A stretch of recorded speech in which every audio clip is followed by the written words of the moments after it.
looks good. Looks good. Thank you. Thank you, everybody.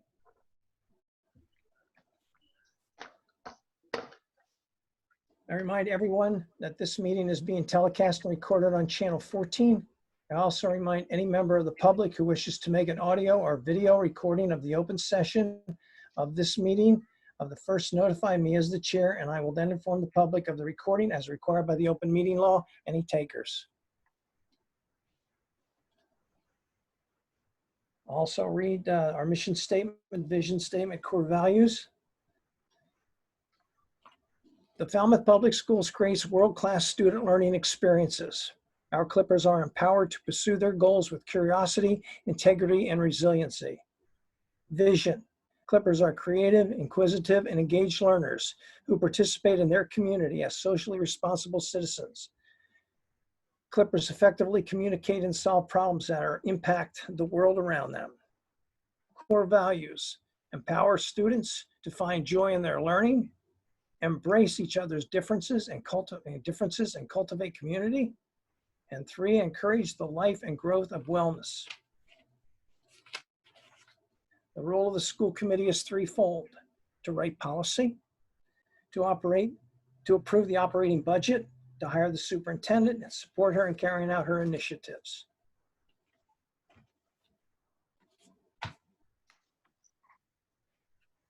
We'll go to public comment.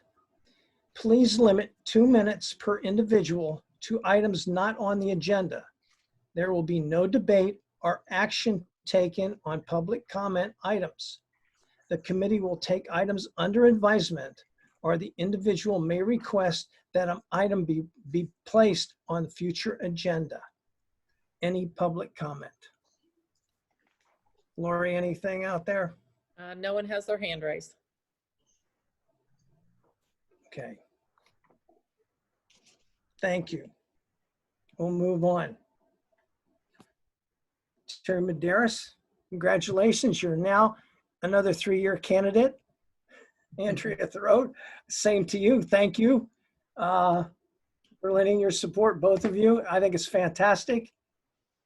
And I guess we have to do a drum roll for last but not least. Leah Palmer is back in the fold again, and I congratulate her. It's great to have you back, and thank you. Great job. Thank you very much. Congrats to all 3. It's good to have you back, Leah. Thank you. But we still kept Megan. I see she's an Megan's attendee. She can't get enough of us. Can't stay away. It's awesome. That's great. We'll get them all back. Any other comments on the new board members? Okay, thank you. Let's move on to discussion of remote learning with the Office of Teaching and Learning. Sonia. Thank you. All right, just making sure the mic was on this time. So thank you for this opportunity. I just want to share an update on the status of remote learning for our students in the district. I just want to start with a reminder about remote learning, that it's been a simultaneous planning of both student learning and professional learning as we've gone through the past couple of months. And students and teachers alike have needed to learn new and drastically different routines for teaching students and making their daily plans. Hours of planning, decision-making, and coordination of resources have gone into play to make the changes that we've made. This includes the work of the Curriculum Council, grade level leaders, our Administrative Council, and countless other offshoots of those different contingencies that are working to make the plans and prepare changes in our grading practice and protocol, as well as instructional decisions around the changes in guidance that we received from the Department of Education, and any of the other different changes and curveballs that have come at us along the way. So I just want to say thank you to them as well.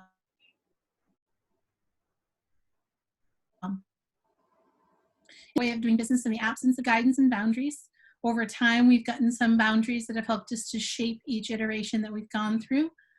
Along the way, we've also had to step back and think about our journey around student data privacy and making sure that just because some resources have been made available to us for free, that we didn't just grab them, especially if there were third-party applications that might have taken information from our students without us vetting them appropriately. And finally, just a piece around that is we ended up creating, and it's gone through, I think, 3 versions so far, an internal guidance document for our staff around telecommunications with students. And initially, it just started off with, sort of parameters around, do we use Zoom or do we use Google Meet? And it's come through where there's the disclaimer at the beginning, guidance about video recording, guidance about one-to-one interaction, small group, whole group interaction. And as we encounter questions, we continue to flesh out that document. But when we talk about remote learning, we're talking about learning that's situated in the home, which is different from homeschooling. And it's a question that's come up a few times for us. Homeschooling is a separate process, and students who are homeschooled are not students of the Falmouth Public Schools. And there's an application and review process for students who are homeschooled. With that said, what the key message here is that if there are still items about the remote learning and continuity of learning that are unsettling for families, we ask that you please reach out, because the feedback we're receiving, whether it's the individual outreach of families or it's collectively the shared voice through the survey instrument, all of that feedback is helping us as we continue to go through. And again, there's no playbook, no boundaries, but we're writing it as we go and learning about new tools and resources along the way that have certainly created efficiencies as well as strengthened our programming. And finally, one of the pieces around our volunteers in public schools when we talk about remote learning is the opportunity for some virtual tutoring as well. And so we want to explore that opportunity and really assess students' needs. As we talk about remote learning, it's very clear that there are a lot of lessons that have been learned. And those lessons have both accelerated and compounded our need to learn pedagogy for teaching in the virtual environment, as well as how to divide labor, increase common planning, and have time to learn the new tooling and instructing students. Zoom initially launched as something that we were using for social interaction to make sure that we had all students engaged. Over time, it gave way for whole group, and in some cases, it's given way to small group, either through the breakouts or scheduled small group meetings and interactions. There's even a place there for one-to-one, among other recommended tools. We've also looked at the need to advance our coordinated use of digital tools, in particular for the delivery of instruction. So there are more focused conversations right now going on about both Google Classroom and Schoology and the difference between the two. Google Classroom is a course management system that hosts all the content, whereas Schoology functions as a learning management. And there's some additional tools, and we're teasing out the difference in those and the ways that we're going to be able to use those and implement those moving forward, and what that means for both our teachers and our students. We started off more slowly, and as we've struck a routine, we've certainly accelerated in our growth. And in many cases, whole grade levels have now selected, or whole departments at the upper levels have selected a particular platform, and they're supporting each other and leveraging each other's expertise to do that. And one of the things that came up was the age and function of the types of devices that had previously been assigned to our staff. And so that's something, in working with our informational technology department, we've been able to assess. And as recently as last week, we've sent a survey out with an explanation of the opportunity to our staff to elect to secure a new device, either on an iOS or a Mac platform, or on the Windows platform with an HP. And then that will also give us stronger, more current software to help support every teacher with the delivery of instruction in the remote space. When we think about this together, both the iterations of planning around remote learning, followed by our understanding of digital tools and the lessons that we've learned, much of this is confirmed through the survey data that we've yielded from our families. And I know that Superintendent Dorr spoke to the survey in her briefing at our last meeting. But one of the pieces I'd like to share a little bit more detail with you on was actually the piece about the survey that focused in on the various tools or strategies. Interestingly enough, some of the tools that were most preferred also showed up as least preferred, because there is, the personalization of the use of the tools in which work best for families.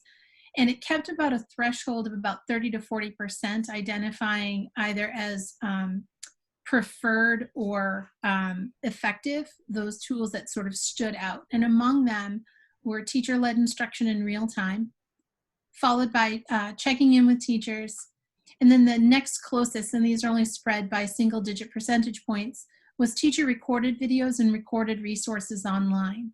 So that collection of materials and strategies stood out, and it was pretty similar across the grade levels when we disaggregated the data into looking at our elementary families, our Morris Pond families, our Lawrence families, and our high school families.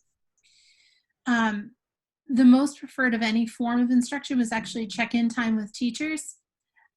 However, it stood out more as a preferred strategy or approach for elementary families that diminished a bit over time as we looked across the grades. And teacher-led instruction in real time was identified as most preferred, with a close second being a focus on recorded lessons from teachers and experts in the field that students could repeatedly play and go back and review at their own pace to understand. Close behind that were morning meetings and social gatherings for our elementary students, and small group instruction started to stand out a bit when we got to the middle grades, all of which has informed how we use the tools like Zoom and Google Meet, as well as how we structure and plan resources to be deployed in Google Classroom or Schoology. The piece around scheduling, and I know that's come up in feedback, both in individual family scenarios as well as looking holistically at the survey data. One of the points of growth that we were able to achieve in looking at how we talked about elementary schedules was shifting so that all the assignments for the week for our kindergarten through grade 4 were shared at the beginning of the week for their ELA, their math, their science and social studies, followed by every Tuesday there's a slideshow that's shared with families for specialists separated by grade, but it brought all of the links and all of the connections that people needed to make into a one-stop shop, with a focus on grades 3 and 4 using Google Classroom a little more readily because we were able to provide the Chromebooks already to the students there, and preparation to begin to migrate more in the earlier grades once the devices are available. At Lawrence and the high school, we created standing schedules for interactions when they are live and synchronous, and those have been feedback. But the school admin teams at each of those schools had prepared a pretty robust framework and shared that with us. And the intention is always to help families. So again, please, we ask that people reach out because each individual piece of feedback compounds when we take it all together, and it helps to shape our strategies and helps to inform our growth in the direction we need to take. Before I conclude, just a few things that are also going to be coming up for us. Our physical education department is working on a virtual field day, so we're looking to provide that opportunity to our students as we round out the year.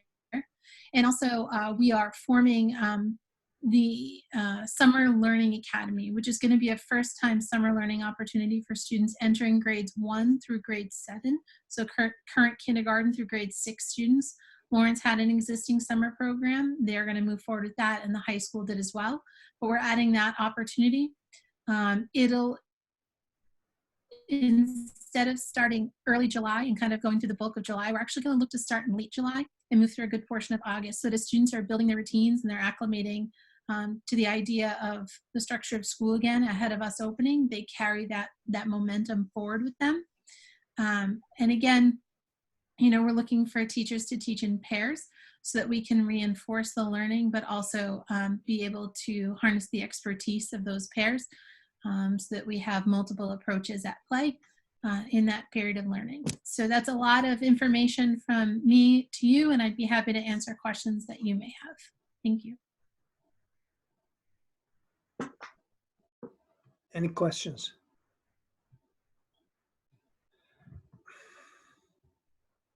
For summer school, I have a question. For summer school then, are we going to expand the number? Billy, you're not seeing me because I've been passed over. I'm sorry. Go ahead, Melissa. So I have a couple questions. What are our plans moving forward for next year? Like, what are we thinking about for next year? I know that's a big question, but I love this update. But like, speaking from parents, that's like the burning question right now. And again, I know that we're bound by DESE on a lot of it, but there's we've kind of skated around, and I don't mean to put you on the hot seat, Sonia, but we've kind of skated around the elephant in the room for weeks, and parents are, you know, it's June. I love that you have a summer program. I don't know how well it will be received when parents have literally sometimes not even had their head above water. So I'm really concerned about what our thoughts are for moving forward for the next school year. And again, I know that it's a big, I don't know right now, but we must have something, we must have thoughts on that. And I'm super concerned with the emotional health of the students and the staff. Like, students are missing their classmates, they're missing their teachers, parents are missing their children going to school. I have a lot of really, and again, Sonia, I don't mean to like put this on you, but it's like the burning questions. And I can appreciate where you're coming from as well, but I don't want to speak. I think that may be coming up in another part. I saw Dr. Dorr leaning in. So Melissa, that's part of my briefing. At the end, I'm going to talk about our plans now, what we're doing, and moving forward. So I actually don't want to interrupt the rest of the questions for Sonia at this time, or it kind of leads into Joan's presentation, and then I can certainly follow up with that. Go ahead, John.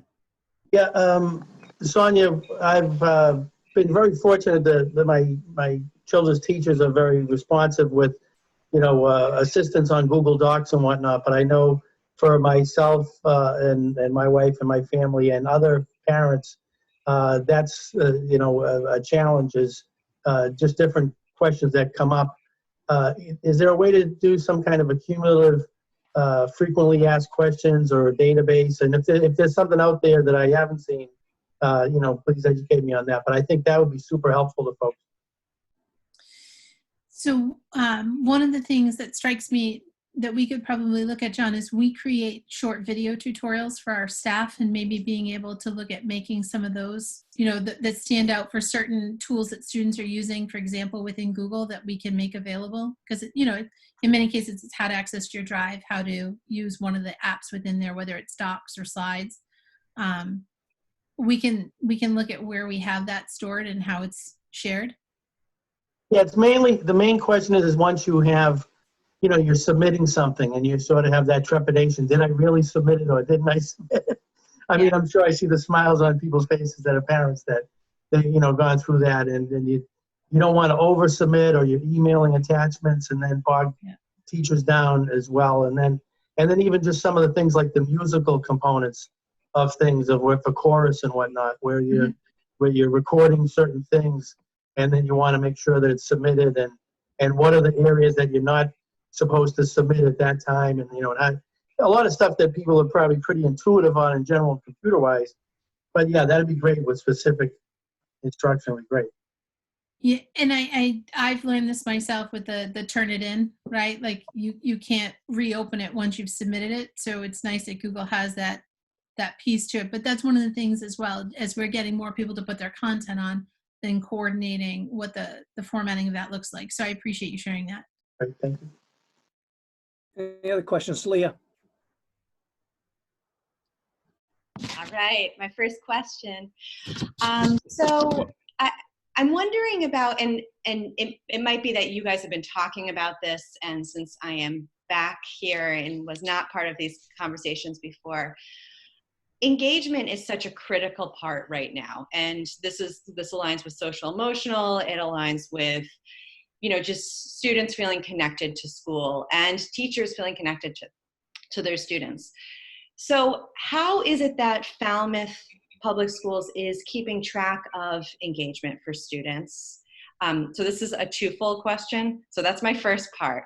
And my second part is, I'm not sure if anyone read the Boston Globe on Sunday, but there was a big article around English learners and their access and engagement in remote learning. And my question is, are we seeing a similar lack of engagement for students who are learning English and whose families didn't have access to a lot of information that's been sent home or sent via emails or phone calls because of a language barrier? So I'll take it in the order that the two parts are asked. So on the first part, for example, when they were assessing at the high school, for example, they started out with figuring out who wasn't engaging with their teachers, who wasn't responding. That's where they started first. Sort of, where are they? Started to do check-ins where the admin team was calling as well as the teachers. And then over time, they started to attach it to turning in assignments. So Principal Gans and her team sent personalized letters out to each of the families where they hadn't seen consistent work coming in, or they hadn't had a chance to have multiple check-ins. And it was very interesting when I was talking to Mary last week when she was saying how in several cases there was an understanding that because the device was out, right, the student had been doing more work than had been happening, and it just became a conversation about how to monitor that. And then they've seen rates of engagement go up. It looks a little different, I think, when you're talking about the elementary years, and you know, you're seeing the social interaction that when the kids have the routine Zoom meetings, and then sort of the follow through and the support for their learning there, and how the teachers are reaching out. I know one of the shifts has been offering on a different day than the scheduled Zooms, aside from just the office hours, like a not mandatory check-in. And that's one of the places where, as we grow, we're getting better at doing that. But the school administration teams are helping to coordinate that and call each of the homes in addition to the teachers. So that's one piece with some pretty broad examples around the engagement. The other, in working with our English learners, I know that in being routine contact with Christine Nicholson, one of the things that our ELD teachers have been doing is they have a couple of key programs that they've been using, and they've set up the closed captioning and translation with Google Meet. And so that's been one of the tools that they're using for helping to communicate family in addition to the translation, because we know that in some cases when we're using the electronic translation tools, it's not always the most optimal, but it's efficient in terms of time. So they've been trying to support that and answer questions and use some of the other tools. And then one that's also been introduced was the app Talking Points, and we secured the privacy agreement as well to explore using that in addition to or in place of, in case a tool wasn't working effectively for a family. So I know that's something that Christine and the ELD team have been working on, and then working with principals and other leaders to help share those strategies to support each other. And we had also started the SEI PLCs this year, and one of their last sessions for the year in that PLC happened while we were in our school closure period. So they just had an opportunity to say, this is what's happening, how can we support each other, what strategy worked for you, and they were able to share that, and I think they continue to do that as well for the people who are in the PLC, and earlier whether it's curriculum council, instructional leadership, or another team. So we're trying to share that. It's just a matter of how rapidly we can disseminate the information and meet the need. But also open to, you know, if there's a particular strategy that, you know, is working for you that you'd love to share with us, we're open to that. So I would be curious in looking at if some data comes out around, you know, if there are certain pockets of students, and I'm sure Joan is going to address this too as she moves forward with looking at special education pieces. But, you know, if we're going to move forward with more remote learning, just ensuring that we're looking at this information saying, okay, these were the students, these are our most vulnerable students and families, and that we really need to ensure equity and access within these groups to, along with supporting everyone, but really that these are the groups that were not engaged. And going forward. Appreciate it. Thank you. Any other questions? Okay, I'll turn it over to Joan then, and it'll be remote learning with the Office of Student Services. Joan, thank you. Thank you. Okay, so tonight I would like to give you kind of a brief overview of kind of the journey we've taken in the Office of Student Services from both the federal and state level.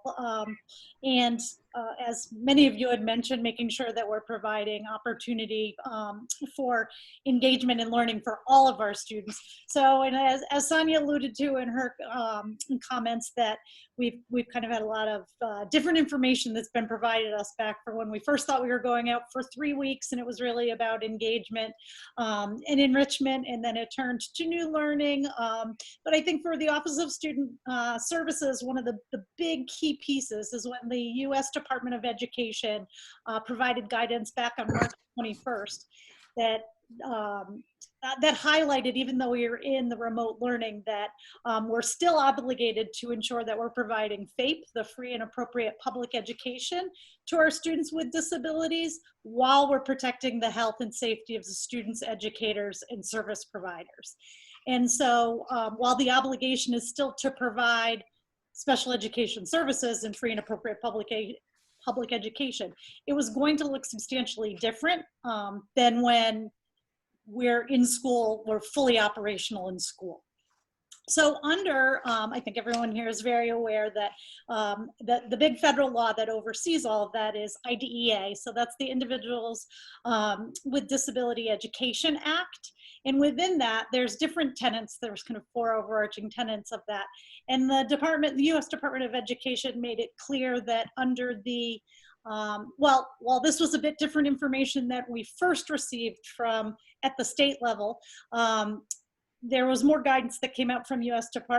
Department of Education at the federal level, stating that there was no waiver to any of the timelines within IDEA. And that was different because at the state level, they were putting together a few different proposals, and Russell Johnson, who is the Associate Commissioner of Education, was working with parent groups, the directors of special education, attorneys that represent parents and students, and all the stakeholders that we typically address, to see how we can make sure that we're all moving together productively and collaboratively during this time. So when the U.S. Department of Education stated that there was no waivers to timelines, then that kind of changed the approach that we were taking in Massachusetts regarding holding IEP meetings, which are the individual education program team meetings, as well as evaluations. So I'll get into that a little bit more specifically. But those are some of the big pieces that come from both the federal and then the state level regulation.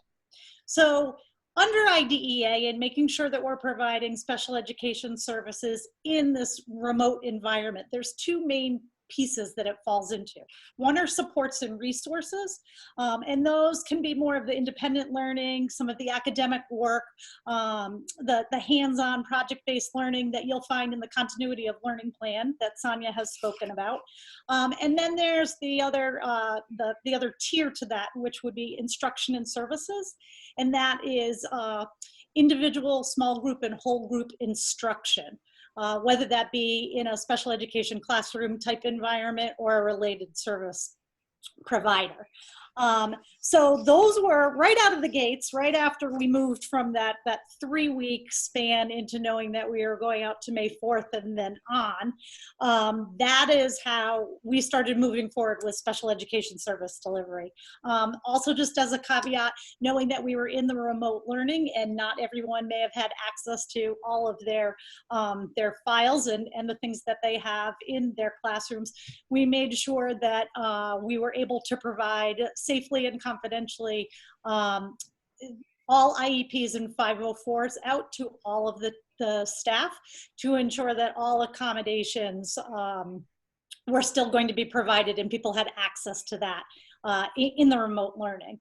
Some of the other key pieces to remote learning is making sure that we have ongoing and meaningful communication with families, not only with the students, but also with their families.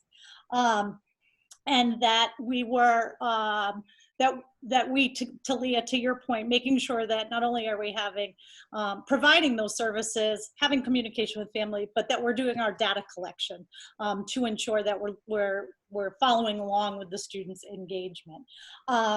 So again, and also just for any of for you folks, and if there's families out there that are watching that may have children in out-of-district placements, it's important to know the collaboratives and the private approved special education schools are also obligated to the same standard under IDEA and providing FAPE. And so those programs themselves will be providing remote learning plans out to the students that attend those schools. So what happened is the way in which special education services are being provided, as I previously mentioned, that it is recognized that those services cannot look the same as they do when we are in person. It fell incumbent upon the districts to make sure that they're providing notification to students and their families and guardians about what the provision of special education would look like. The Department of Education did provide some different options out to districts.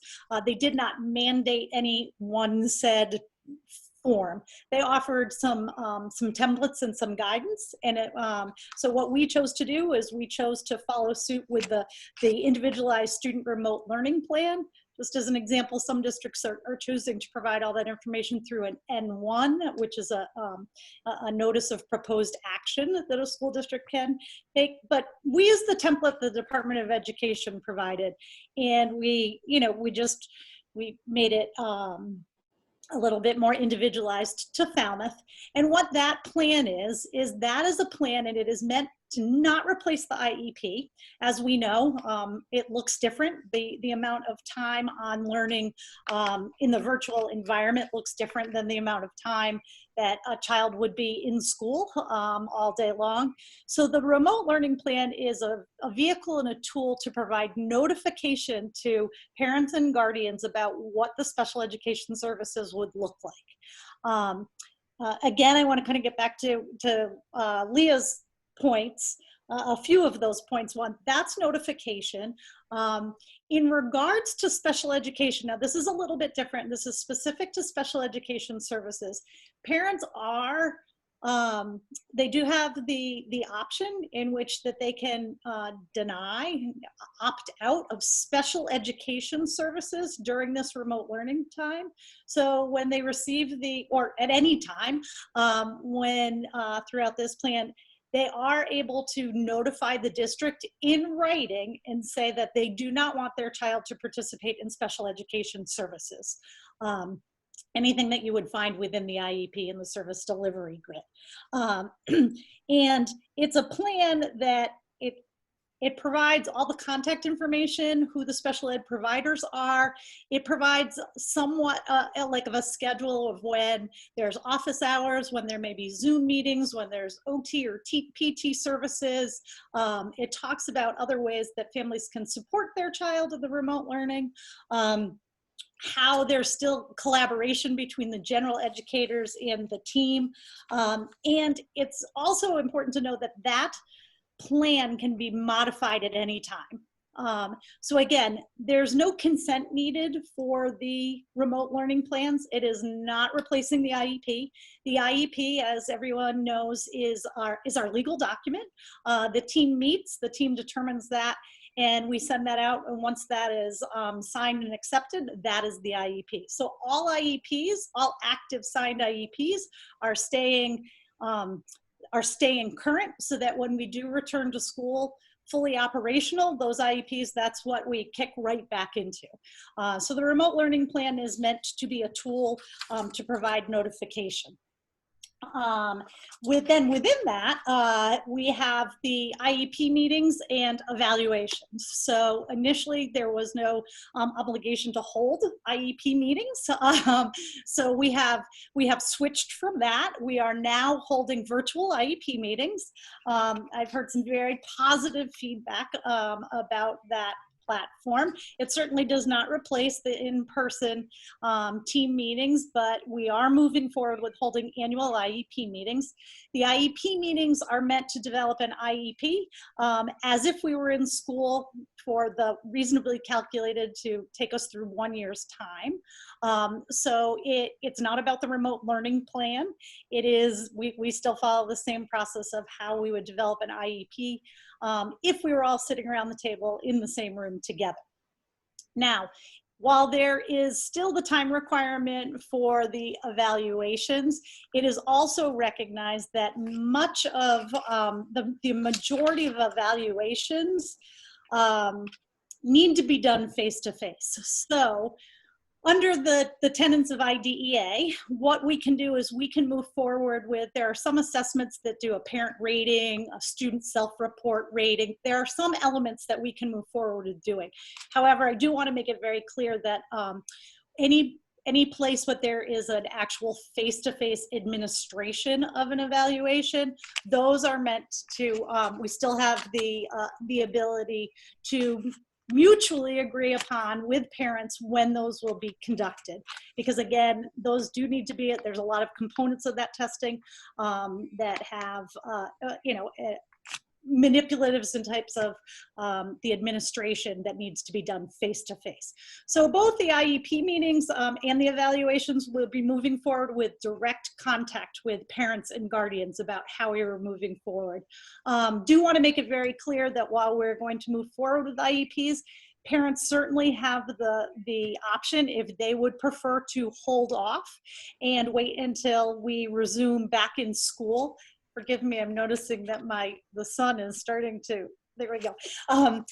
If parents would like to hold off on having a meeting until they can resume and have a face-to-face IEP meeting, then we certainly can do that. It just needs to be a communication and mutually agreed upon between the members of the team. And then it takes us into extended school year services. So again, hopefully I can answer some of the questions that came up with that. So as I know, Melissa, you were saying, my apologies. Let me see if I can just shift myself. So, well, there we go. We do need to follow guidance based off of Governor Baker and what we can do in regards to face-to-face.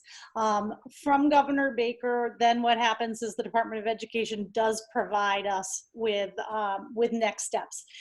I meet with, well, I virtually meet, Russell Johnson does hold a meeting every Friday, weekly meeting, every Friday with the directors of special education across the Commonwealth.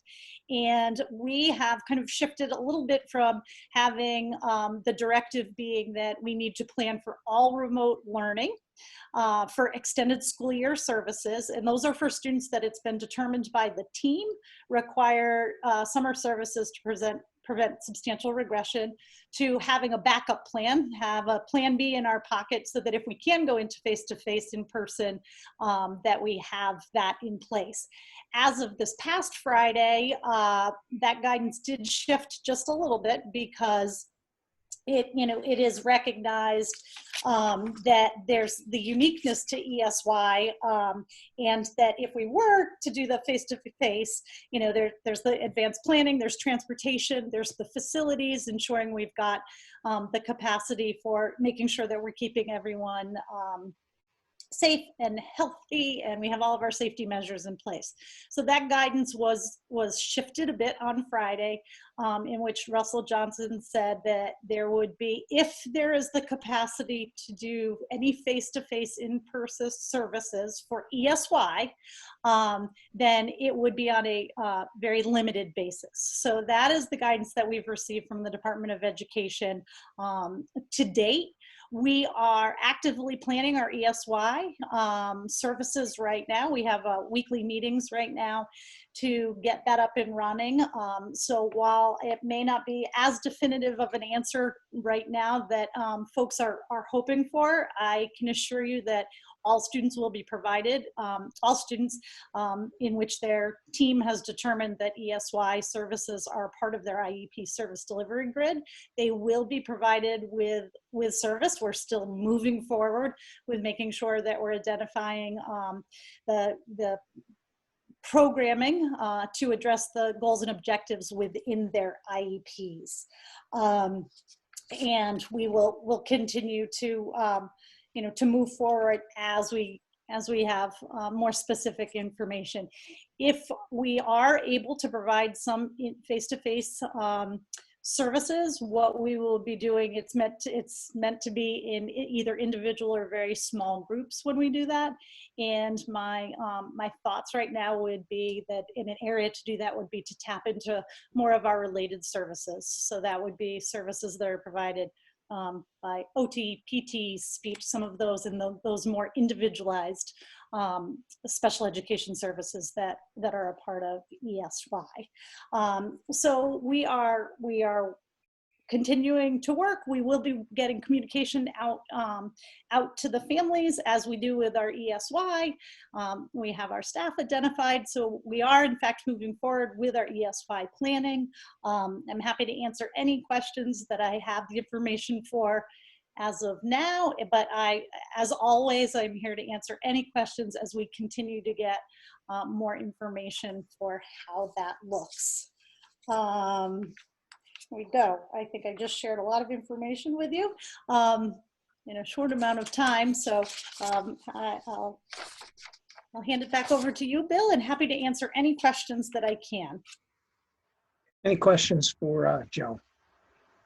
I have a question. Kelly.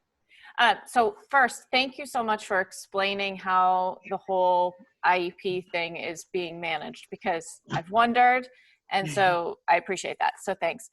So my question, I think, is simple. So is the extended school year that students might see as part of their IEP, is that the same one that Sonia was just mentioning? Like, are there kids that are in, no, you're shaking your head, so no. Yeah.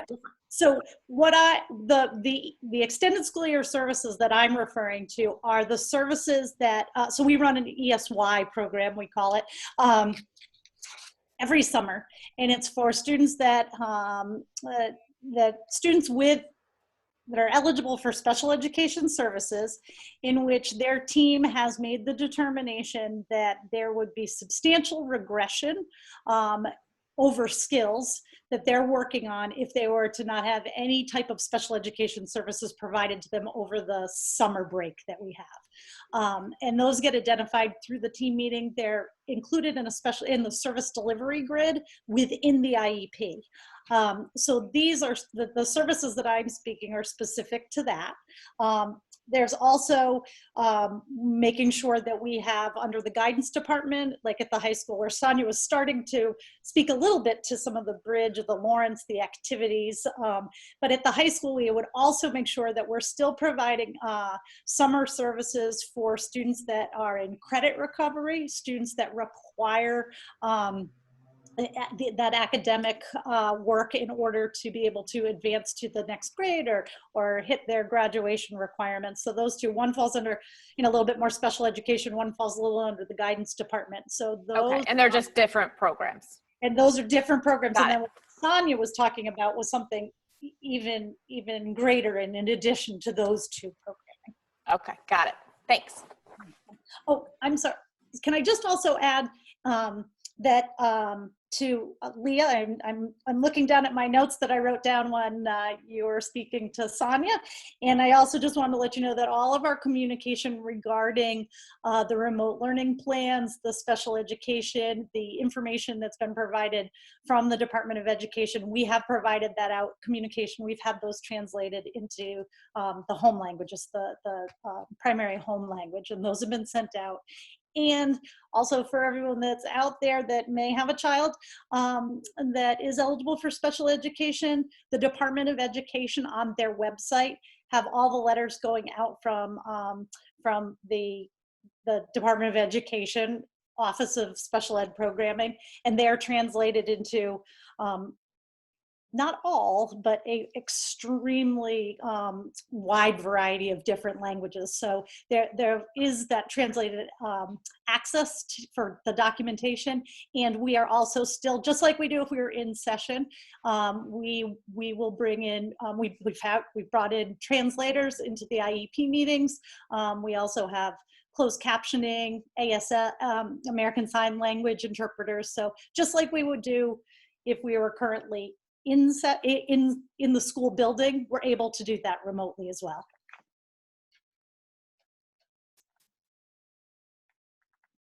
Leah. Oh, I feel like I just asked a question, but so I just wanted to follow up with Zoom. Actually, the Zoom that you guys have has an interpreting feature, and I'm not sure if you guys have used it yet. It is very helpful, but it isn't for give and take. It's for lecture-based, really, because it's simultaneous interpreting. So it is something that I've been using lately.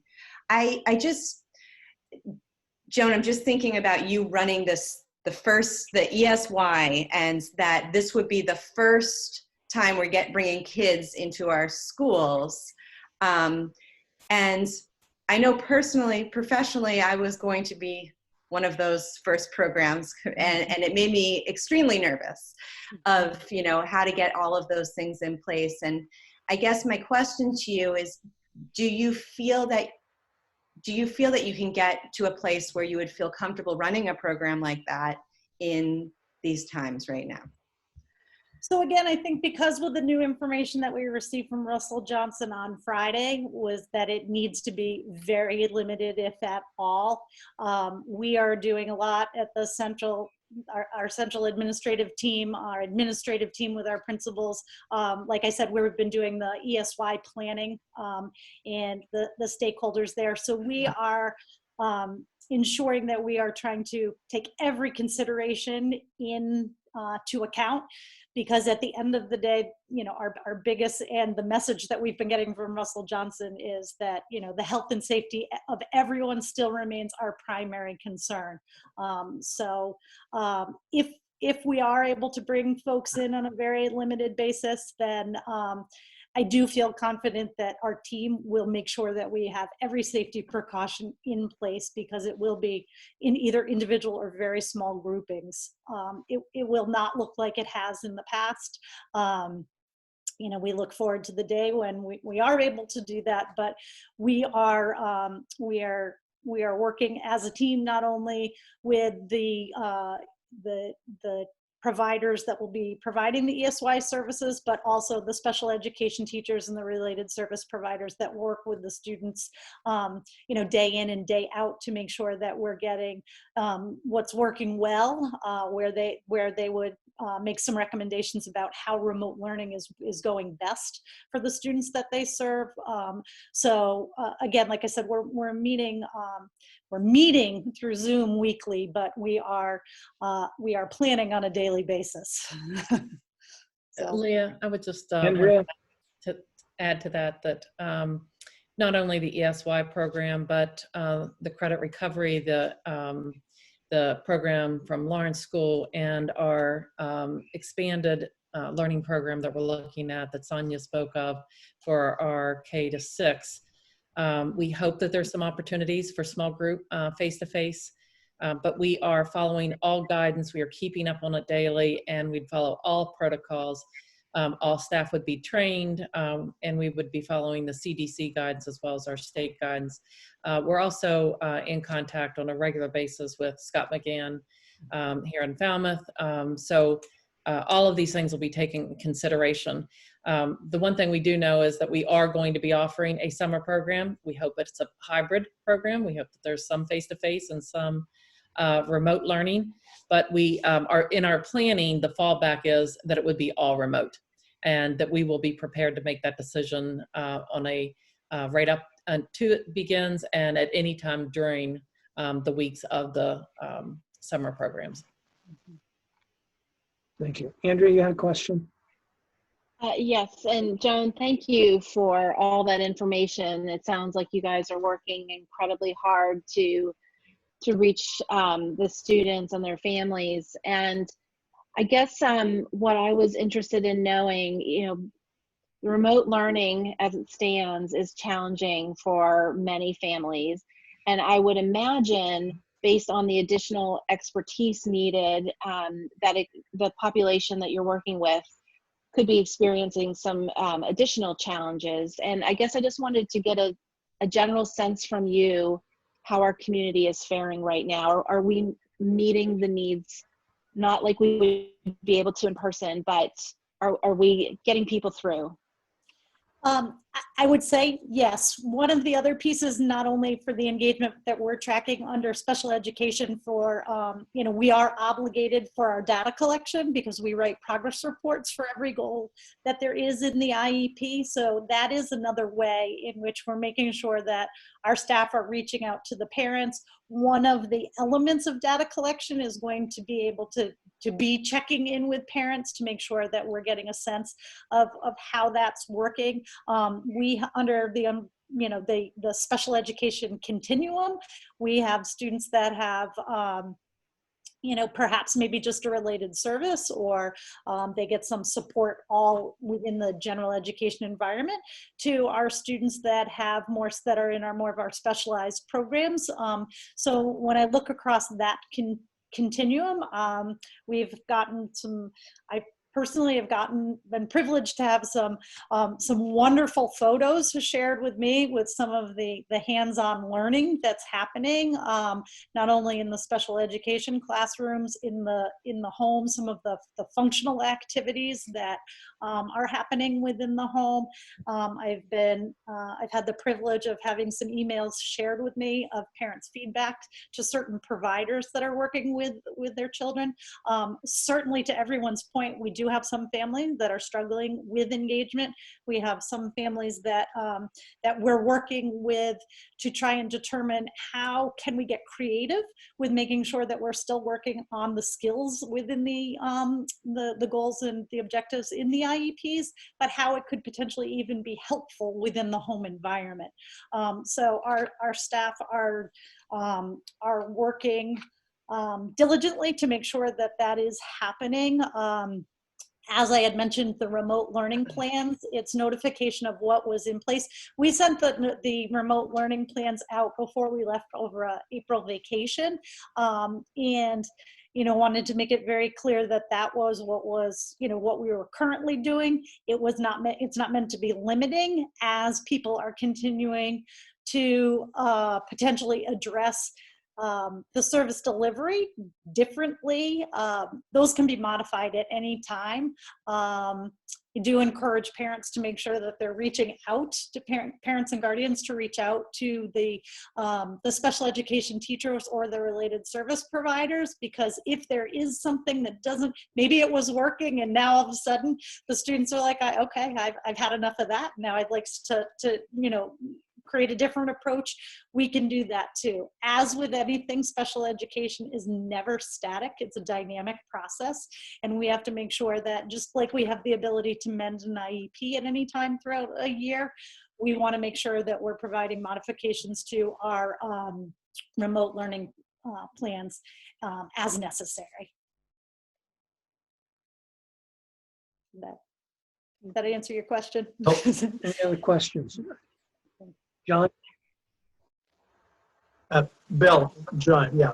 So, Joan, I just wanted to reaffirm what you're saying. Yes. As a parent, that the parents themselves should reach out and not to be shy about, requesting an adjustment to the IEP in this unique situation we have, and as well as the teachers in the support group to not be shy. We have the remaining year coming, still a substantial amount of time, and to not be shy to reach out and say, hey, what else could be done, and things of that nature. And with that said, not just from an anecdotal point of view for myself, but I know a number of the families that are in the Learning Center program over at Lawrence, and I just have to say that they rock and they're doing a great job. Excellent. Thank you. Thank you. Any other questions? Joan, I have a concern about how many people have opted out of special education. Do we have any in this district who decided to opt out? No. To date, no, we have Okay. not. That's good. And secondly, in your ESY program, the anticipation would be more students are going to have a summer program to work on those tasks and to maintain the IEP, correct? So for ESY, the way ESY works, it is for students that it's already been determined in the IEP. Those would be the students that have been identified for extended school year services. Now, that being said, we are also being very mindful about the engagement and recognizing that that support, we need to make sure that we're providing the support in our remote learning over the summer months, and then also when we're transitioning back into school. So those are areas in which I'm probably getting a little semantic-y on you right now, and I apologize, but under special education, we're very mindful of our language. So the extended school year services is determined through the team process, but we are also, when I meet with our special education building administrators and when they're having their department meetings, we also, for the purpose of the engagement, recognizing that it looks very different. Each household right now has different challenges, if you will. It may look very different home to home to home to home, and we want to make sure that we're being mindful of not only the engagement, but what other services and supports we might need to do as safety nets for our students. So I don't know if that helps to kind of illustrate the difference between ESY, but also recognizing that we want to ensure that we're providing ongoing support for all our students, and even as we transition back into next school year. Okay, so we're looking at then with the summer school programs from Lori, Sonia, we're looking actually to open it up to more student availability, correct? Yes, that is correct. And so the students that are identified with the most need will have an opportunity. We're identifying students. There'll be invitations coming out, and we'll see how many parents would like to participate in the summer program. It'll be a 4-week program, 4 days a week, half days. And then, we're also figuring out, Sonia's doing a great job with just extended learning again. What could that acceleration, enrichment for all students and that program, which would be a more self-guided, self-paced for families. So we're looking at multiple levels of having families engaged depending on the needs of our students. Excellent, thank you.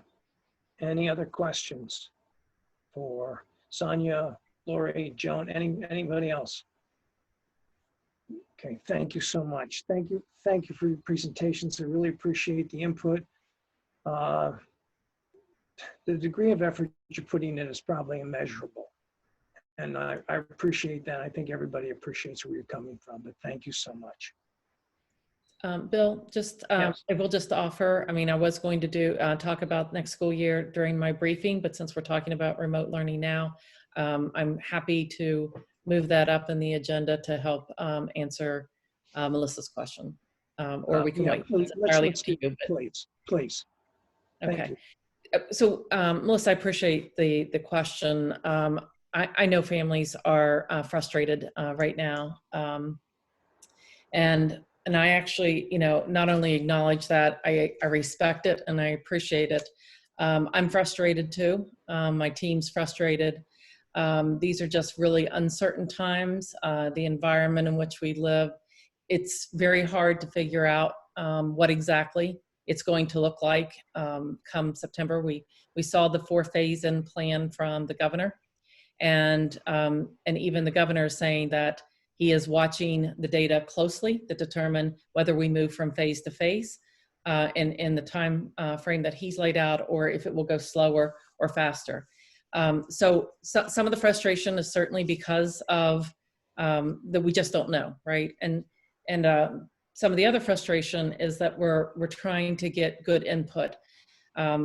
So we are waiting for input from DESE on this. And I don't know the timeline when that's going to come out for certain.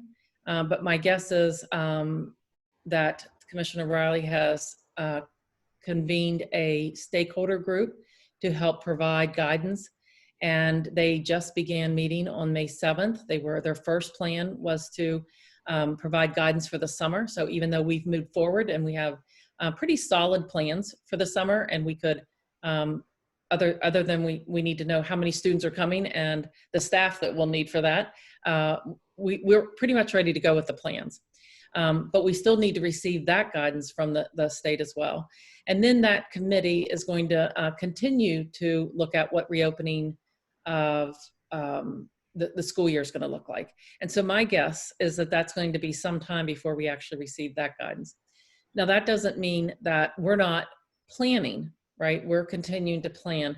What we're doing is we're asking the questions, right? So we have different groups of our teams that are asking the different questions. We're reading all the guidance as it's coming out. We're staying on top of any states that have already put out guidance to learn about, what those possibilities are. We're already preparing schedules for a hybrid learning environment where students will spend some time in school and some time in remote learning. And I don't know if that will be the guidance from DESE, but and we don't know where the the governor and the Massachusetts Health will have the guidance around whether we will be able to all be in September. But everything we read, it would indicate that it's going to be a hybrid model. So we are already having plans. Within that, it could be half of our students attend some days, half would be in remote, and then that might be a switch. We're looking at AB days, we're looking at AB weeks to flip around. So we're studying all that on how we could safely have our students in. We're also concerned with our youngest students because of daycare and with our families that will be going back to work.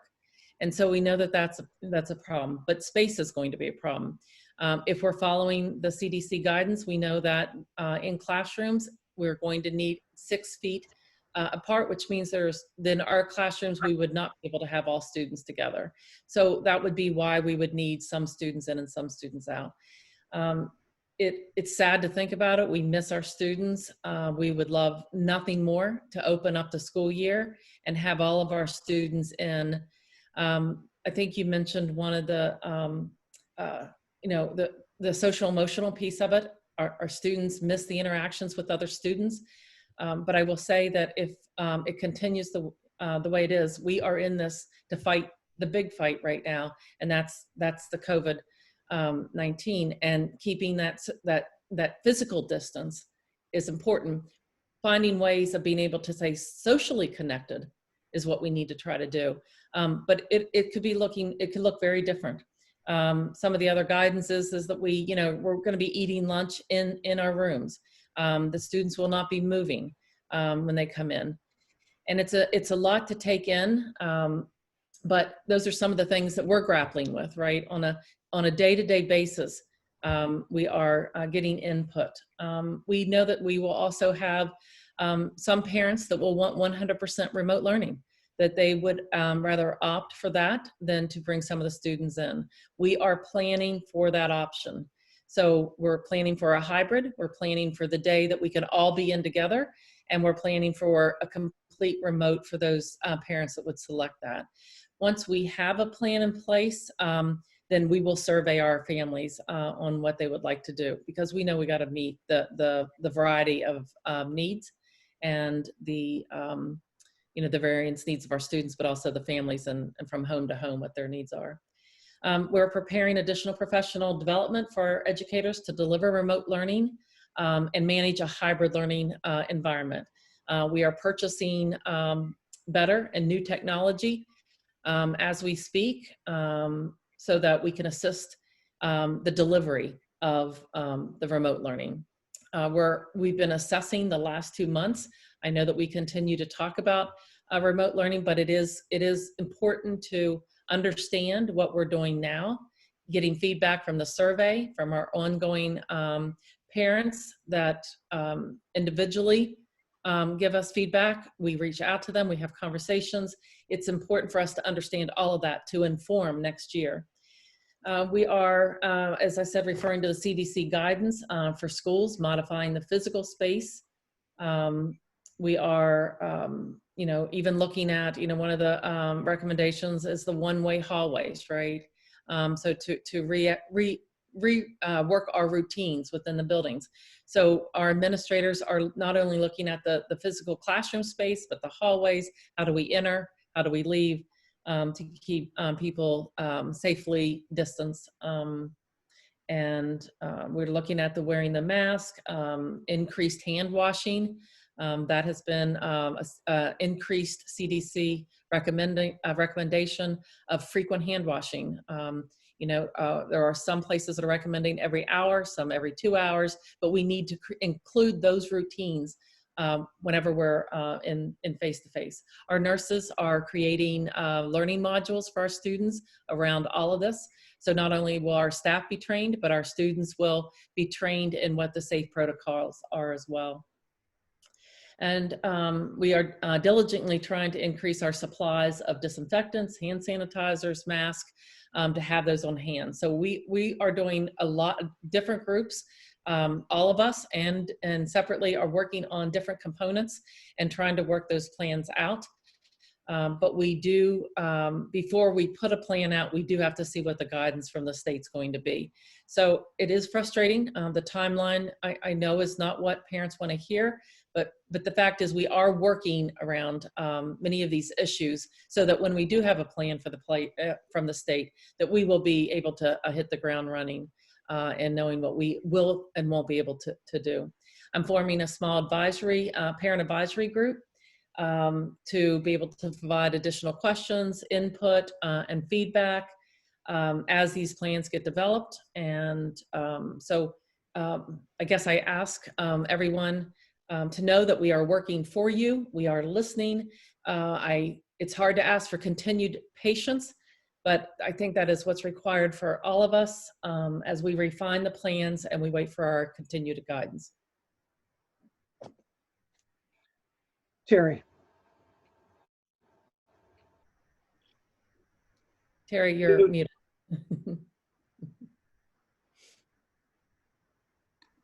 It sounds like you've been proactive in many different areas. One thing that flashed through my mind, I don't know if I was talking with Kelly about it or I was thinking about the school buses. You might have to get extra school. That must be another whole realm. I mean, you've talked, we worry about the building itself, but getting the kids to and from school too is probably going to be an adventure. So we're also making plans and working around the bus situation. The recommendation right now is 1 person per seat, every other seat. And so we're looking at numbers now. So if we don't have all students within the building, because we definitely don't have space to keep students in a classroom 6 feet apart, if the 6 feet apart is still going to be the guidance at that time. So we will have to alternate. And so we're looking at the busing to see if we have half of our students at a time, can our buses handle, bringing in half of the students and still be safe on the buses.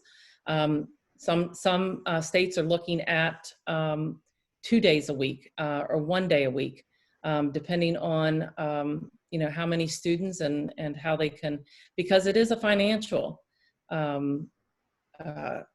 cost to increasing buses, and that is not within the budget. So keeping within our budget now, we also have to look at that as being a factor. We also hear that many parents, if we're going to be in school, that will make the choice to drive their students, right? Does that decrease the number on the bus as well? So trying to figure out all these factors when we do have some plans and being able to get some specifics back from parents on that, that'll help be able to tweak those plans moving forward. Melissa. Sorry, I have lots of concerns and lots of questions. Lori, when you say masks, are you talking about the students wearing masks or the staff or both or one or the other? Right now, the guidance would be that everyone would be wearing masks, staff and students, if we were to come into school. Again, that could change, daily, weekly. We don't know what that'll mean for September when our students come back. But Okay. whatever the guidance is, and we're in school, we will follow the CDC and the Massachusetts guidance on that. Okay. I appreciate that we're concerned about the students, and I certainly don't want to get into how the virus affects children versus adults that are compromised, but I am very concerned with our staff. And I hope that we're taking into consideration their emotional status, thinking that, pick any comorbidity that seems to be hitting, that seems that this virus is targeting. We have a demographic in our staff of those comorbidities, and I am concerned for those staff members' emotional. I'm concerned for everyone's emotional concern, but I'm really concerned about staff feeling confident to come back to school if that's going to happen. I hope that I really wish that we would do more for the emotional health for our students as well as for our staff during this time. And I know that it's very scary to be in that demographic where the virus seems to prey on those folks. So that is a concern of mine. I hear you, Lori, on the financial strain with busing. I know how much buses are. We just went through the contract, and I'm concerned with the one student every other seat, and maybe that will wash out with how we're going to have students arrive and leave school. Are they going to be on a cycle? Is it going to be a 6-day cycle? Whatever, however that works out. But I know that at the end of the day, we have to keep the lights on, and busing is very expensive. And then I guess circling back on the advisory, I'd be more than happy to be on the advisory if the opportunity presented. I think I sit in a unique spot. I feel like this is sad for everyone. I feel like we're all having lots of different emotions. Like parents are very frustrated when they're trying to work from home and educate their kids. And then parents that leave the house are frustrated that they're not home to educate the kids. Kids are missing their friends. Teachers are missing their students. Teachers don't teach to not see students. Teachers teach to see how the students learn and how they light up when they understand something. And I'm really fearful of not addressing the emotional status of this, because yes, the virus is it attacks us physically, but how we're living history right now, how are we going to look back on this time? Are we all going to look back on it like, we cared for ourselves, we tried to meditate, we tried whatever it is that like you do you to make you get through it. But I would hope that we're being mindful of that. And I feel like I kind of went off on a tangent a little bit, but we're not just educating the students for their, basic needs. We're educating them for the whole student. And I at this point, I feel like that should be addressed. Absolutely, and I do appreciate that. So on both fronts, both for our students, we have increased counseling support during this time because the need has increased. And for staff as well, we are, our principals have been doing a tremendous job at working with our staff that have concerns or anxieties about coming back. We are making provisions for our staff, even as we plan for staff to come in to clean, pack up, clean the room so that we can do extensive cleaning along with our summer cleaning protocols. And Giovanni has been able to talk with many of the staff and provide opportunities and services as well. So we are working in conjunction. That is absolutely a concern. Anxiety is almost expected during this time, and we understand that, and we certainly are being sensitive to it. Joanna, you leaned in there. I didn't know if you wanted to add anything. So, yes, no, I'm glad that you brought it up, because we have been trying to offer as much advice on a weekly basis around self-care and accessing the services provided not only through EAP, but also through VIPS has this really great program. So does the municipal health. And so people in the past who may have ignored the services of EAP because they didn't need them or didn't think they need them, I'm encouraging folks to give it a try during this time. You may be surprised at how supportive it can be and good for you. Also, the other thing that's on minds of parents and others, financial. Even though our staff is continuing to work and continuing to get paid, that doesn't mean that they don't have partners and spouses and other family members in their home who may have lost their jobs. So there could be a financial strain that there's a worry about. And so the two areas that we're consistently sending information on has to do with social emotional health and also financial health. Finances are one of the things that can stress you out the most. And we can't assume that other people aren't in a situation where they're worried about money because of a partner or a spouse or another family member or friend who might be going through a hard economic time. So we've been sending those kinds of resources out. VIPS opened up their financial resources to all staff in the district as well, and had a webinar that I participated in. The information was really good. So we're trying to be thoughtful in providing resources outside of your own network that could provide additional support for people. And then, I do get emails and calls from people who just want to process, which is okay. Are we still utilizing McLean and their services? Yes, we are. Are those services available to faculty administration as well? Can they be? So EAP is probably the most appropriate for staff. So with the McLean is really, again, to support the students' needs through Case Consult.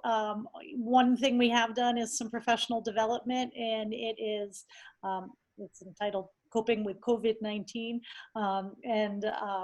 The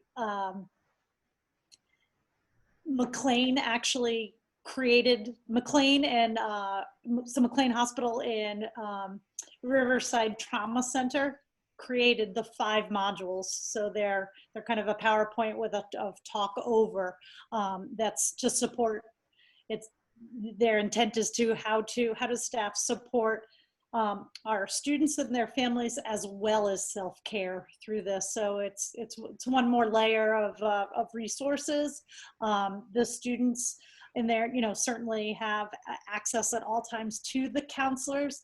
I met with our adjustment counselors, and they report that they're also acting as a confidant and a problem solver with our staff as well. So we do have a lot of resources, and just if I may just to kind of comment on what Melissa was saying, is we certainly recognize with, amidst this, we are still in a health crisis right now. And as with anything, we have to make sure that we're identifying the hierarchy of everyone's needs. And so when people are feeling emotionally dysregulated, then they aren't going to be able to access the academics or the other components that, to Melissa's point. So it is very much something that's at the forefront of our thinking, our planning. As Joannie said, we're looking at a variety of different ways to help support that, both for our students, for our families, and for our staff, because this is a time like no other that we've experienced. Thank you, Joan. Anyone else? Melissa? Excuse me. Melissa. Just quickly, Go ahead. Joan, I know that Leah has a question as well. How do staff and families and students access the Riverside program? So the Riverside, that's part of the professional development. So that staff, it's built into the Schoology platform so that all staff have, they log in through the system, and then they are able, it's self-paced, so people can work at that at any time, and they can they can go back and utilize those resources at any time. The McLean, that case consult, that's still, there's still the opportunity, how we have it set up, where there's the rotating schedule where staff are able to bring that to our clinicians that help us to problem solve. So we've maintained our relationship with McLean. So they would follow the same process that we do in regards to reaching out and getting their support. If there's any particular student or family need that need a little more resources, I would encourage you to reach out to the school adjustment counselor for your child's school, and we're working through there. And then just as another level of support, Patrick and I meet with some of the other service agencies here in Falmouth on a weekly basis, and we make sure that we discuss food insecurity, housing insecurity, financial assistance. So there are a lot of resources in the town of Falmouth. We are all working collectively as a community network to make sure that no one is falling, that the senior center, the service center, Falmouth Human Services, the clergy, Falmouth Public Schools. So if you are aware of anyone that needs any of that type of support, please reach out, or you can even reach out, send an email addressed to me, and we will make sure that we can connect those families and those individuals with different resources that can support their needs during this. Can I follow up on that? So McLean actually, I know, put out a series of videos for parents, and I think they're available. I don't know if they're on their website, but I know that they're, because I've watched them. So on like how parents can, manage their kids when they don't have time to manage their kids, and how to take care of themselves so that they can. So anyway, I know that they're out there, and I think that they're available for everyone. So it might be a nice thing to add to our list of resources. And along the same lines, even maybe something we can send that as an email. How anxiety. Yeah, I mean, it's nice. I found them helpful, but even something as simple as, this is how anxiety manifests in a 6-year-old, in a 12-year-old, because it's so different depending on the kid, depending on the age, and parents might be struggling and not even know that they're struggling themselves or with their kid because of anxiety. So they might not be looking in the right places for tools. And I totally cut in front of you, maybe Leah, we can send an email instead of expecting parents to go look for it. Maybe we can just, here it is. These are things that we offer: Falmouth Service Center, Wings, all of the amazing things that we have. And by the way, here's a link to the McLean. And I cut in front of Leah.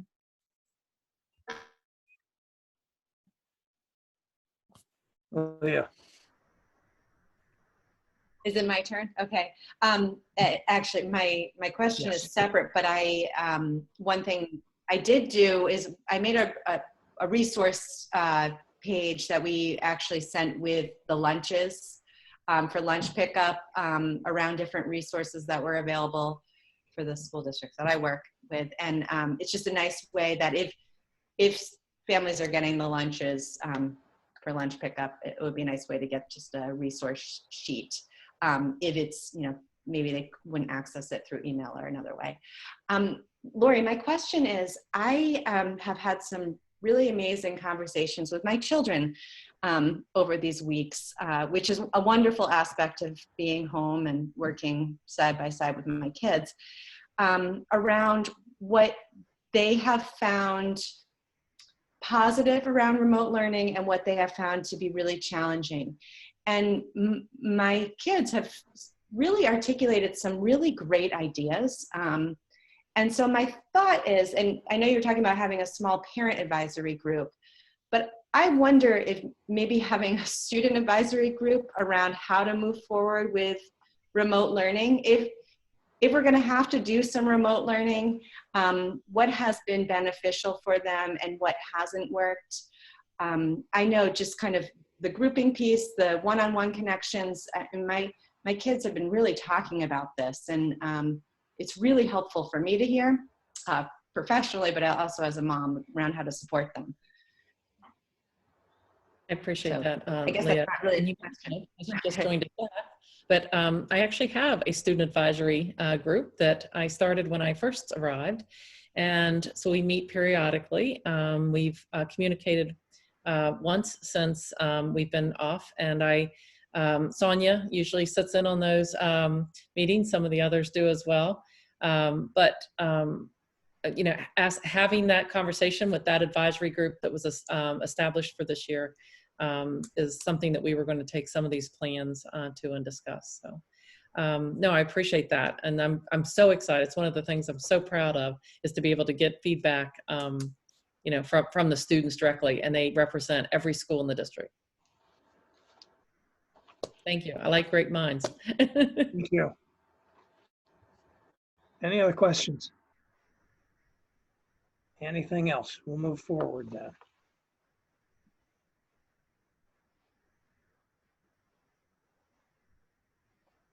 We're going to act on policies K, L, and wellness.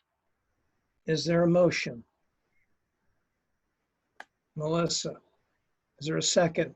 Terry, discussion. So Bill, these are, again, it's both K and L? Simultaneous? K, L, and wellness all together. Okay.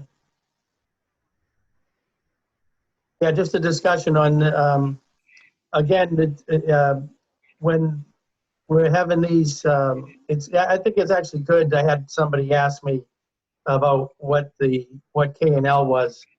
When we have these on the agenda, it'd be good if we had the actual, I know we had it a few meetings ago, but if we had it on the agenda as well, the actual things that we're acting on. And as a separate note, I mean, there are some things within I am pro L, but with, and the wellness, but on the K, with regards to just a couple of items, and I'm just going to vote against, but I'll just share the items. With the KBE, for that, so long as I didn't really see a really reason to remove PTO on there. I know it says parent organizations, but I'd like to have the PTO verbiage on there. And then with KCD, I don't really see a need to remove the word equipment on there. I think it could limit, some of the things we do moving forward, even though I know, gifts could qualify, but then it becomes into the verbiage if someone wants to parse words with that. And then KDD, I'd be for, KF, I'd be for, and KI, I'd be for. KLG, I like that the prior version had law enforcement in there. And I just don't ever want to water down verbiage with regards to our support for law enforcement. So I just thought I'd share that. Any response from the subcommittee on the policy to that? Terry? Sometimes, if you can make one word, equipment can mean all kinds of things. So sometimes if you start making lists, you get into trouble if you forget one thing.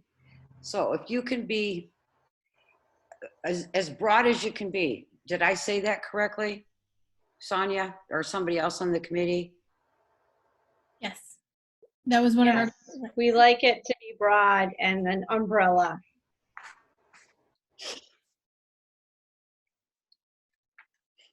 And I know the subcommittee does recommend these policies without question. All the time and effort you put into that. So the motion would be, we have discussion, vote on these as a group. We'll move forward with that. All those in favor, excuse me.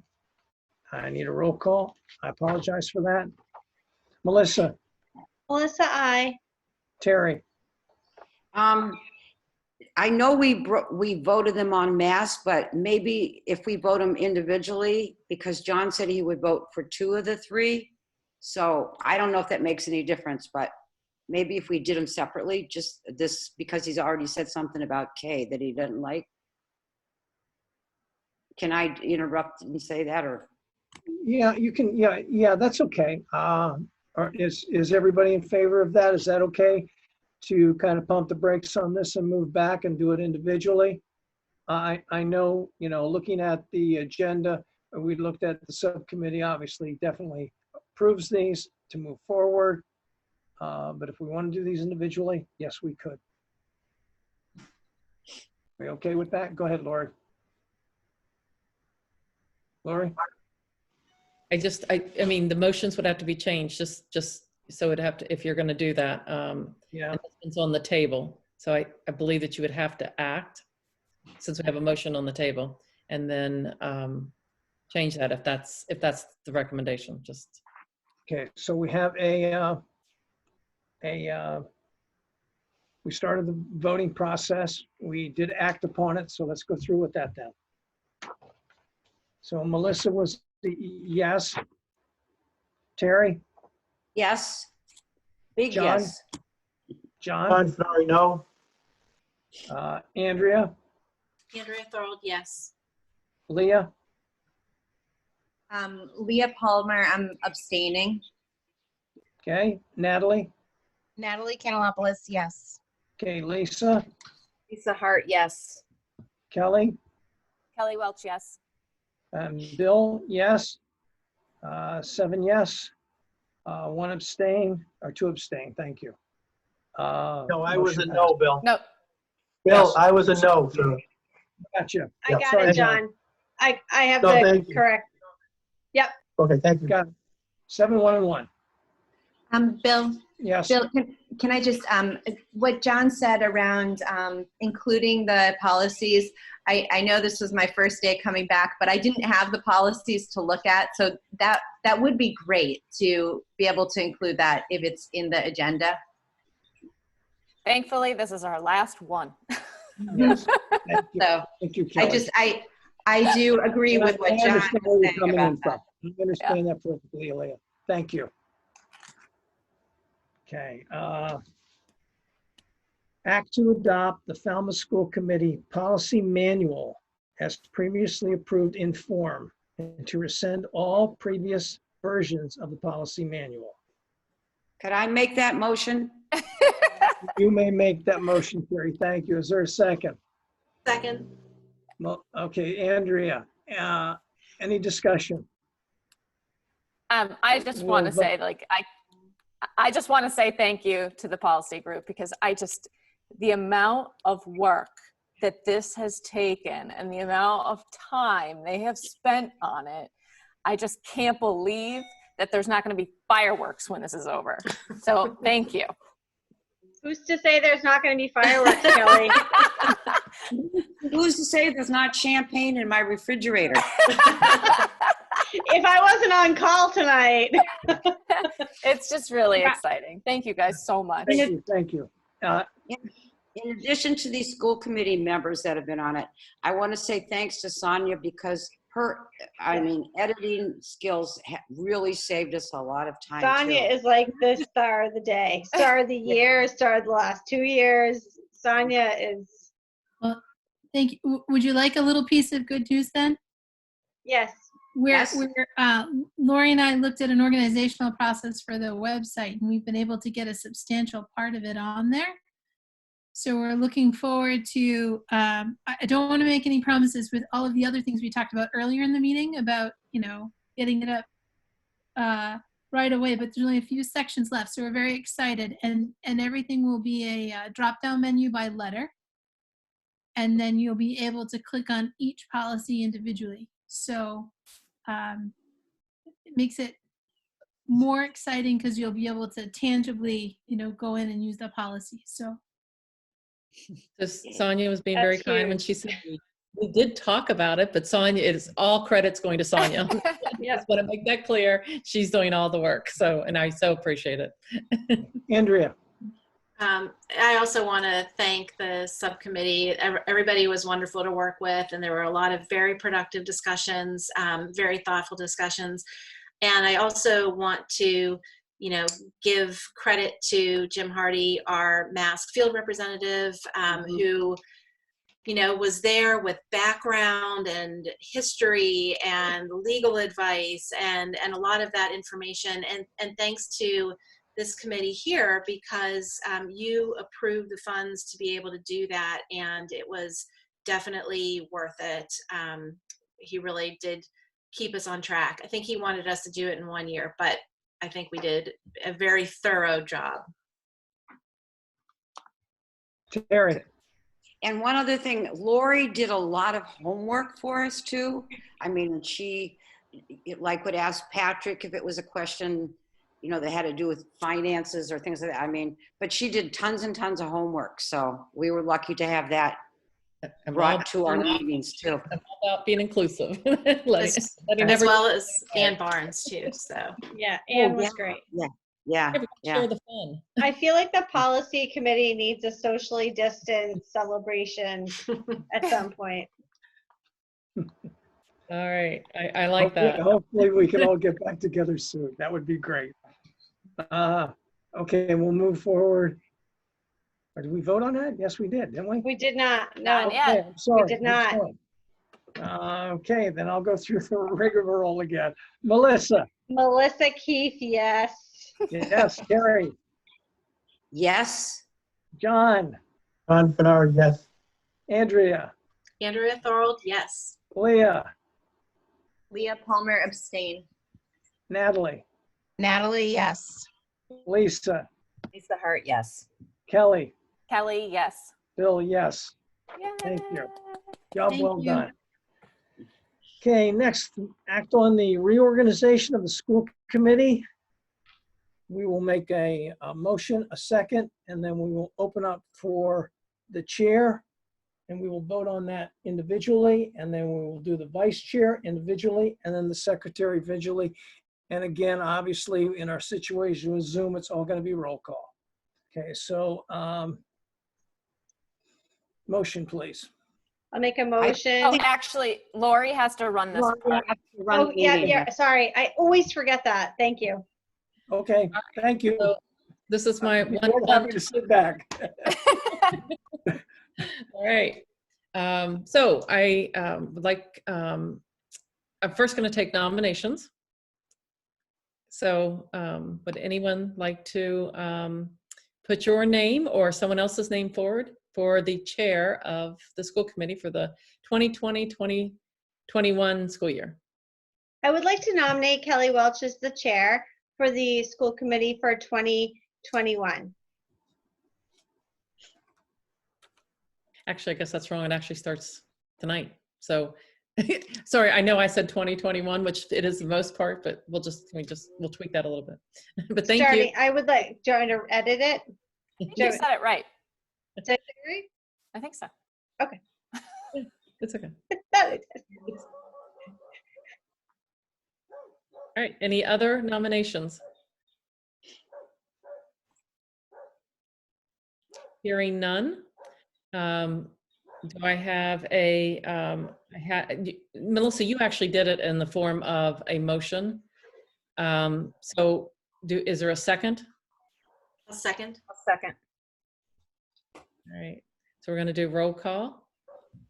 All right, so I'm gonna go around in my room, which might be looking different than your room. Melissa? Melissa Keith, yes. Bill? Yes. Natalie? Yes. John, John Fenari, yes. Lisa, Yes. Kelly. Yes. Okay. Leah, Leah Palmer, yes. Andrea, Andrea Thorold, yes. and Terry. Yes. Congratulations. That passes you. Aw, thanks, Kelly, you are the guys. chair starting now. And I Starting get now, right? Oh, you. right. Now. Thank you. Thanks so much. You guys are awesome. Okay, so are there nominations for vice chair? Terry? I would like to nominate Natalie Canalopoulos for vice chairman. Is there a second? I'd like to second that. Where was that? Oh, that was Lisa. Sorry. Lisa, second. Any other nominations for vice chair? So we'll close nominations and a roll call vote. No, you have to like go through everybody. Okay, Melissa, you're first on my screen too. Melissa Keith, yes. Bill? Yes. Natalie? Yes. John? John Fenari, yes. Lisa? Lisa Hart, yes. Leah? Leah Palmer, yes. Andrea? Andrea Thorold, yes. And Terry? Yes. And I'm also a yes, so unanimous. Welcome, Natalie, vice Thank chair. you. Hey. Thanks. Oh, that's wonderful. Look forward to working with you. Although never Likewise. as much as I like to think you get to actually work together. And last we have secretary. Do we have a nomination for secretary for next year? Lisa, you were quick on the draw. I would like to nominate Melissa Keith for secretary for next year. Is there a second? Second. There's a second from Natalie. Any other nominations for secretary for next year? This is hard looking around trying to see if anybody says anything. We'll close nominations and roll call vote. Melissa? Do I vote for myself? Yes. Yes, you do. Bill? Yes. Natalie? Yes. John? John Fenari, yes. Lisa? Lisa Hart, yes. Leah? Leah Palmer, yes. Andrea? Andrea Thorold, yes. Terry? Yes. And I am also a yes. That is unanimous. Thank you, Melissa, so much for agreeing to take it on again this year. Is this 3 years in a row? I think so. Yeah. Terry, is it 3 years? Is it 2? It's 3 years, right? I can remember way back, but short memory. You're good. Melissa, Oh you've my been gosh. secretary It's since I 3 started. years, Melissa. I think 3 it's years. 3. I think it's Yeah, 3. I still think Leah, of did you Melissa. ever see this coming? I still think of Melissa as a student. So I love that. I love that, Terry. I And mean, Mrs. Medeiros. and Natalie also. Yes, you were my French teacher. So next up, we have conduct routine business, approving the minutes from May 12th of 2020. Do we have a motion to approve the minutes? I'll make a motion to approve the minutes from May 12th, 2020. Thanks, Melissa. Is there a second? I'll second. Second from Lisa. Any discussion on the minutes? Okay, so roll call vote. Melissa? Melissa Keith, yes. Bill? Yes. Natalie? Yes. John? John Fenari, yes. Lisa? Lisa Hart, yes. Leah? Leah Palmer, abstain. Andrea? Andrea Thorold, yes. Terry? Yes. And Kelly, I'm a yes. So it passes with 1 abstention. Awesome. Superintendent's briefing. Lori, did you have anything else that you wanted to add that wasn't related to the closure stuff? Thank you for asking. No, that was my main topic for tonight. Thank you. Great. Report from the chair. I have nothing, clearly. Thank you. Committee member reports. Yes, Kelly. John. Hi, busy day today with the collaborative. We actually had 3 students graduate today from the grade 12. With 2 were up in DY, and one was in Mashpee. I did a parade for the students, and it was, I got to give a shout out to my daughter Olivia, who was a great cheerleader out the window, paying it forward to what the Lawrence team did with the You've Been Bulldogged in front of our house. So it was really neat. The students were thrilled with the turnout from the Waypoint teachers and administration. There was 15 to 17 cars. It was great. And then this afternoon, we had over 150 attendees of a Zoom conference call with students and parents for the ASLP program across all the districts.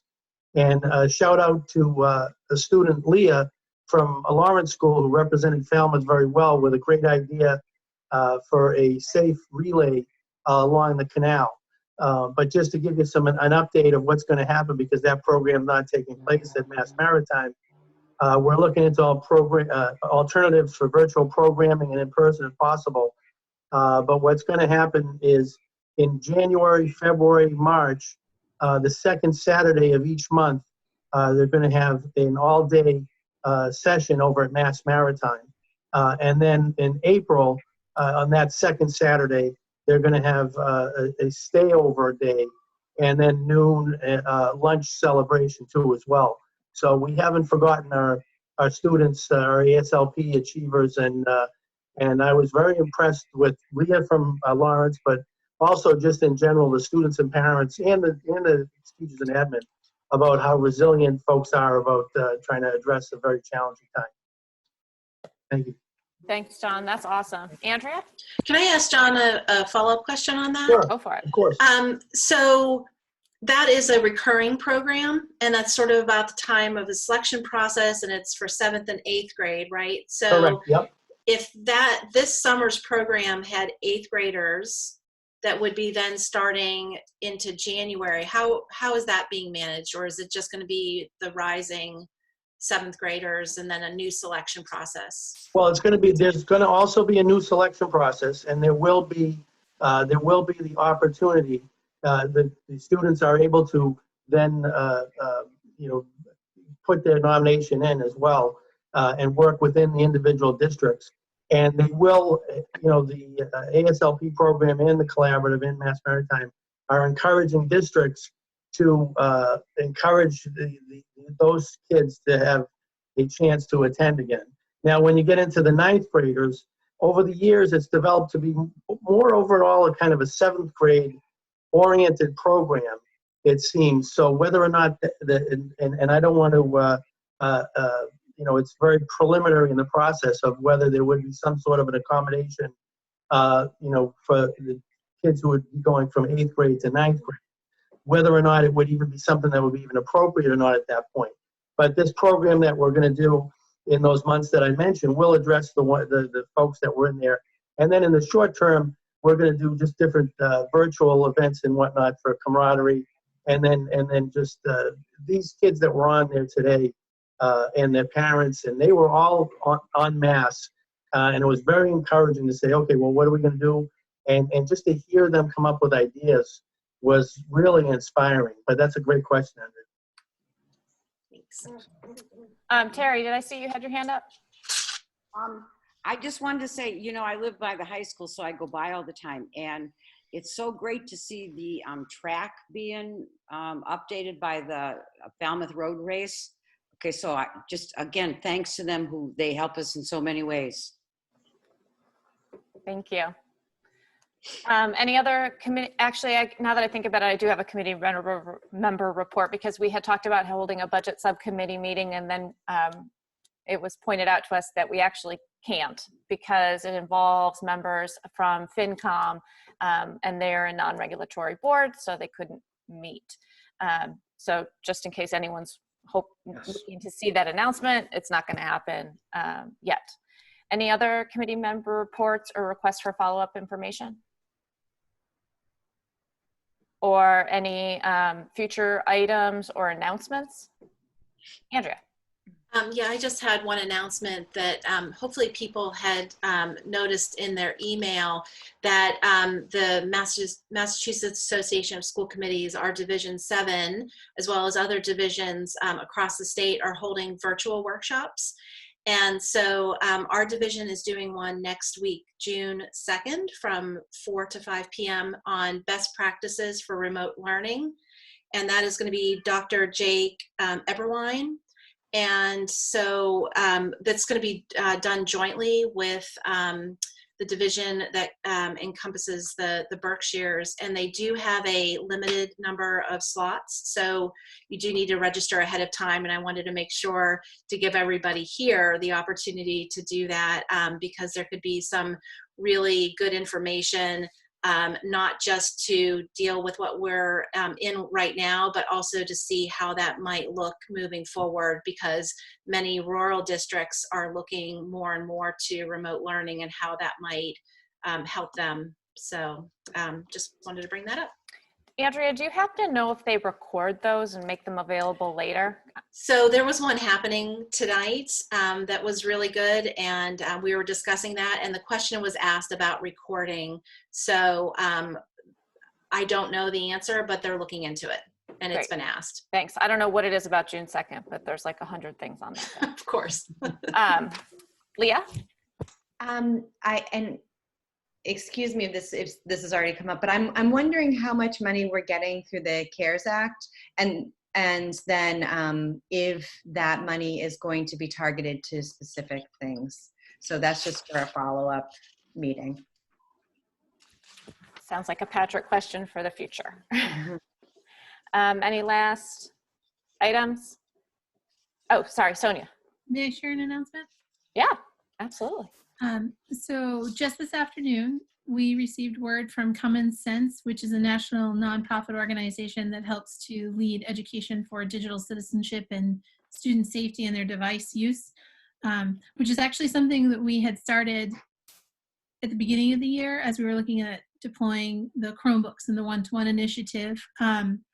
But we are the first district in Massachusetts to be recognized as a Common Sense district, which is a pretty significant recognition for our library and technology teachers across the district. And Cindy Tugis, our Director of Digital Learning, received word and shared it with us this afternoon, but we just wanted to put the shout out there to our library and technology team for the work that they're doing with students in helping and preparing and giving us some peace of mind in our students' work on their devices and the stewardship. So just wanted to share that with everybody.